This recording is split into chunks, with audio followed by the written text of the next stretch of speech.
The good news, you've decided you want to build community. Congratulations, very exciting. Maybe you want to do it in flesh space or maybe online, ew. But either way, you've come to the conclusion that community is something that you need and you want to go out and you want to create the infrastructure for some sort of community to exist on some scale. So there's the good news. You've come to that conclusion. You're feeling good about it. Great. The bad news. Now that you know what it is that you need to do, you have to do it because no one else is gonna. You have the responsibility to do it. You are obliged to do it. It behooves you. Nobody else is ever going to create that infrastructure that you want, that is your dream infrastructure for a community. Mostly because they have other dreams, and most people's dreams have nothing to do with building community infrastructure. It has more to do with a big number in their bank account. If you have come to the conclusion that you want that infrastructure, but you've decided you're going to wait around for someone else to do it, you will probably die waiting. If it doesn't exist already, and if it does exist, go join it, you're going to die. You're going to die waiting. So that's the bad news. The good news. But building community isn't as hard as you think. In fact, in some ways, it might be a lot easier than you think. The bad news. But in most ways, it's actually way harder than you think. You'll run into plenty of problems. You'll find people that want to help you start the project who will then, drop out at the faintest sign of adversity. Many people will be confused as to why it's even something that you want in the first place. One way in which it is very hard is that you will need people to help you do this thing.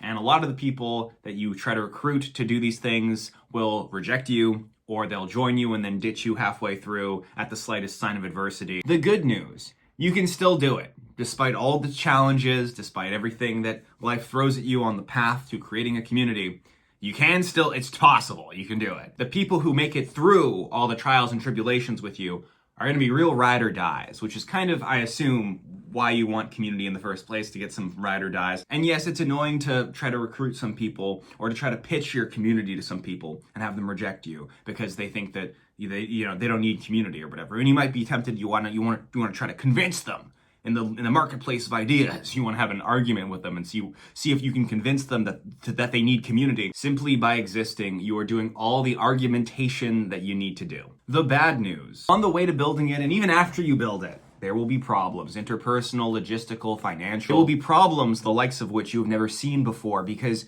you are doing something that most people don't do and have no experience with, which is creating community. You will be running into rare problems, and these problems are rare because they directly involve living in community with other people.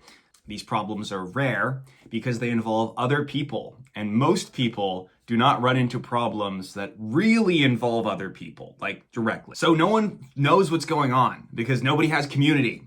So nobody knows how to solve the problems of community. That is the bad news. The good news. Despite all of these difficult, complicated, unique problems you will run into, they are still better problems to have than being alone. These are still the superior kind of problem. They are the Chad problem versus the version problem. You cannot live a life where you have no problems. You can only pick the Chad problems. These problems will make you grow and change way, way better than the problems you get from being alone. The good parts about being alone will actually subtly make you worse as a person, because you're a little too comfortable. The bad news, if you want to create for example, what I did, a stable space that people can come by and that's a sort of a third space that people can gather at, a physical space. You are going to have to blow a lot of money on rent. It's inevitable. Or at the very least, you're going to have to give up some of your own space and sacrifice it to the communal aspect of your life, where you let people come and go from whatever space that you give them access to. The good news, this cost can still be pretty dramatically reduced, though. When you get more and more contacts, you're splitting the rent more and more different ways. So, for example, for my studio, we got 12 people. Rent $6,000, we're all paying $500 a month. Not so bad. It's doable. And if you're creating something that's genuinely useful, then people will be gravitated towards that space and they'll want to pay for it, which is what happened with my space. The other good news about having to front some cost for this project was that the cost is paid back in terms of your network and shared resources and shared skills. We use each other's green screens and each other's laptops and microphones. We started off as a basement bedroom that Brogan just let us use his spot because we couldn't afford rent. And it was 3 of us And then enough people came by that spot and saw the vision. We got 8 people together. We went in on a property, and we were all paying $500 a month. And then more and more people got attracted to it, and then more and more people wanted to pay for it. And so, yeah, that's how we started controlling the top 2 floors of a building. Space isn't enormous. It's not even really relevant in the grand scheme of things, culturally or otherwise. I really can't point to any specific way that community has increased the number in my bank account directly, but it has become very, very important to the people who are a part of it. And as it continues to exist, it will become important to more and more people from all over the world, but specifically the town, the locality, the territory that it exists in. I am territorializing myself via community. I am planting my flag, drawing boundaries, and in some ways making myself not an abstract irony void, but instead something with a boundary, with flesh, with an edge that exists in space and time. And as this thing, this amorphous thing that is the community, becomes more and more important and bigger, it also secures its existence in a way where these interconnected nodes changes so many people's lives. So many people's lives have directly been changed by the community in so many different ways. You stop getting confused about what goodness is. Like it stops being a philosophical conversation that you have. Like, what is good? Can we map out good? Shall we go with the utilitarian analysis of good for this conversation? This stops being important because you're just doing it. You know, you just go and you see people make friends and find love and have difficult experiences and hang out and make art, and you see it. You see what good is. You see what life is. You see that it is good. It is good to be with other people and engage with them and create connections and create a place where people can find other people that understand them. You're like, that's what good is. I don't know how to put that in a philosophy book, but I'm pretty sure that's what it is. And it will not last forever, but as it lasts, it will be good. The bad news: there is no map out there to do what needs to be doing on this subject. There is no guide to follow. Not enough people have done it in the modern day, under these modern pressures. The good news: while the map does not exist, you can create the map, or at least help create the map.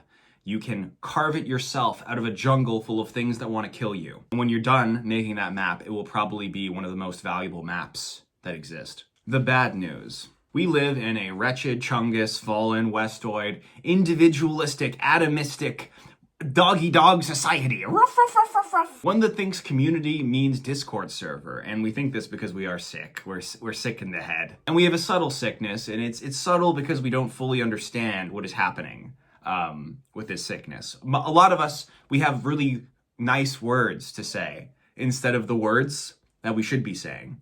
Like, we should be saying atomized, individualistic, lonely. And instead we say self-care, introvert, sigma, homebody, cat mom. See, these words could be fine under different contexts, but the way that we use them belies their true purpose, which is truly demonic. We are sick. All of us have been sick for a very long time, and it's not going to get any better. Most of us will die thinking the gap in our hearts had nothing to do with community. That doesn't even cross their mind. It's because the bank account number wasn't big enough. They needed a third property. It is a worsening sickness. It's not getting any better. And it is a terminal sickness. We know how this story ends. It's with us floating in pods of goo, atomized, forcibly ripped away from any larger unit we could be a part of. And then when we are all atomized, the atom itself split even further. And then gray dust washing over the world. The forces of efficiency are only tightening their grasp. Evermore. And as it tightens its grasp, we need each other less and less.